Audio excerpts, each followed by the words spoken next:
So on the fourth attempt, trying to get the loader off of the New Holland Workmaster 40, I finally succeeded. I tried it 2 or 3 times. On the third attempt, I actually ended up getting the whole loader kind of crossways, and it bent that bracketry right there just a little bit. So now that I finally got it off, I'm gonna have to, kind of close that back up so the pin will slide through freely again. Let me tell you something, this was not an easy process. One of the big selling points on these compact tractors nowadays is that they have quick detach loaders on them, quick park, whatever they want to call it. The idea is that without any tools, you can take the loader off of your tractor in just a few minutes. But you'll probably find that when you try to do this, it's not nearly as easy as they make it sound in the literature. It can be quite a pain in the rear end.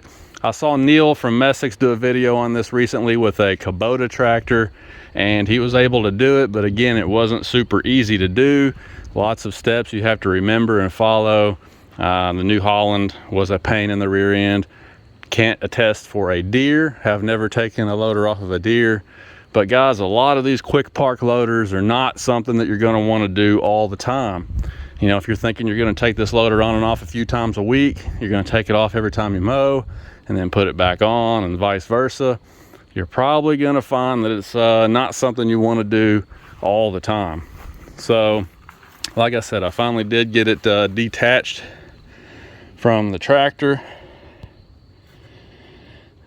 and it was a combination basically of just putting the parking stands down into position and then maneuvering the bucket from tilt to dump until this popped free of the bracketry. And then obviously you've still got to disconnect your hydraulic lines, but make sure you grab the joystick here and relieve all the pressure. And that way when you disconnect your hoses, you won't spray fluid everywhere on yourself. So to be more specific, I'm doing this video after the fact because I realized I wasn't quite as specific as I should have been. So to be specific, the process for actually getting it off the tractor was I have these 2 pins, one on this side, one on that side. Obviously you've got a clip there you have to remove, and then the pin just slides right out. Now it's supposed to be super easy to do, and if you notice on this side, the pin is very easy to move. You can pull that out with no pressure at all. You'll see in the video that obviously I screwed this one up. I can now get it out by hand, but it's still a little bit boogered up. Anyway, you take those pins out and then make sure you put your parking stand down.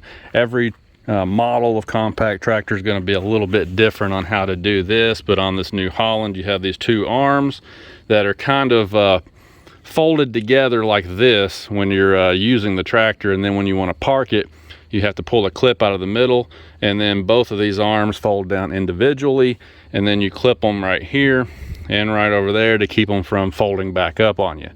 So you put your parking stand down, and then you're going to want to curl the bucket. Well, I guess the first thing you're going to do is put it in a little bit of a dump position so that you can put pressure on this mechanism here. But then you're going to want to curl the bucket, and that will actually pop the top of it up and out of that pocket. And that's the magic of it, is putting this whole loader down on the ground to kind of pull the bottom of that bracket away. And then when you curl your bucket, it pops the whole thing up out of that pocket. So like I said, it takes a little bit of practice to kind of know which maneuvers to make with your joystick, but once you get the hang of it, you'll understand how this whole process works. But yeah, I mean, if you're going to do this, make sure you practice it a couple of times and try to learn before you really need to do it, so that you know what to expect before that day comes that you got to take it off. But like I said, I don't think this is something that you're going to want to do all the time. Not quite what I would call an easy project. So then after you disconnect your hydraulic lines, make sure you put your plugs in there to keep dirt and dust out of your hydraulic fittings. Okay, so now that I have it backed away from the loader, you can see what's going on here. See how the pin, maybe the camera's not doing it justice, but the pin is not lined up anymore. On the other side, it'll slide right in nice and smooth with no force. This one is not lined up anymore. So what I have to do is take these two plates and sandwich them together about 1/8 of an inch, and then that will allow the pin to line back up in its hole again. So I'm going to have to figure out some way to do that. This is some pretty thick gauge material, so I'm going to try a big C-clamp on it first, see if I can smash it together enough to free that pin up. If that doesn't work, then I guess I'll have to go to plan B. But this happened when I was fooling around with this thing trying to get it off the last time. You know, like I said, I got this side loose, but this side wouldn't come loose, and so then the whole bucket and loader kind of got twisted, and that's how this happened. So kind of a error on my part, I guess. But let me try to fix this and get this pin operational again, and then we'll be in business. Tractor looks completely different with the loader off of it, and it feels completely different. So if you're going to mow and you're going to use your tractor primarily for mowing, I think you should take the loader off, because it's going to give you a lot more power. It's going to take a lot of weight off the front end and a lot of stress off the tractor, free up some power, you know, for running that big mower out in the field. So good idea if you're going to primarily mow with a tractor. Like I said, I just don't think you're going to want to do this all the time if you're going to do a lot of different jobs back to back. So it appears that I got it fixed, at least well enough that the pin will slide in now.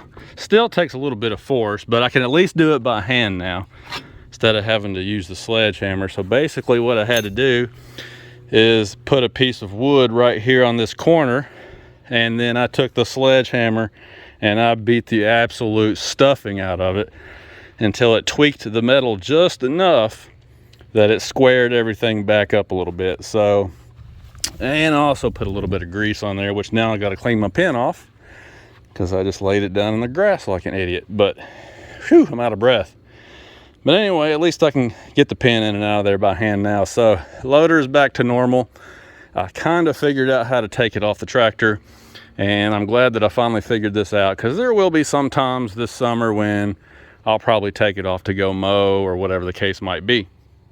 Yeah, so with the loader off of the tractor, you can just, like I said, you can really feel the loss of all that weight hanging off the front axle. The tractor is a lot bouncier, but it also feels like it's got a lot more power. I'm in high range right now, just putting around the yard on these hills, and I wouldn't be able to do this with the loader on there without throttling it up a little bit. So yeah, big difference. Several hundred pounds of effective weight taken off the front axle. Maybe you can see how bouncy it is now.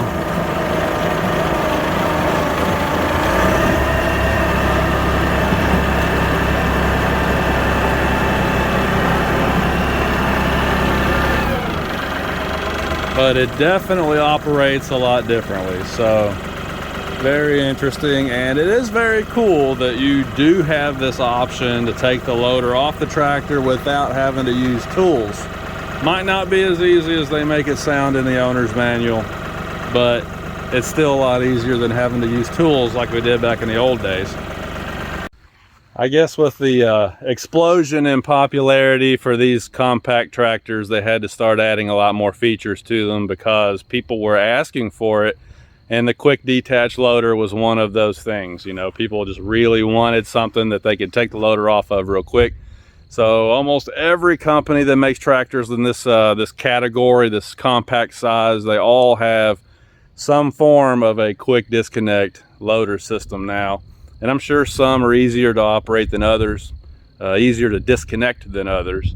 This one, I guess, once I figured it out, it wasn't horrible.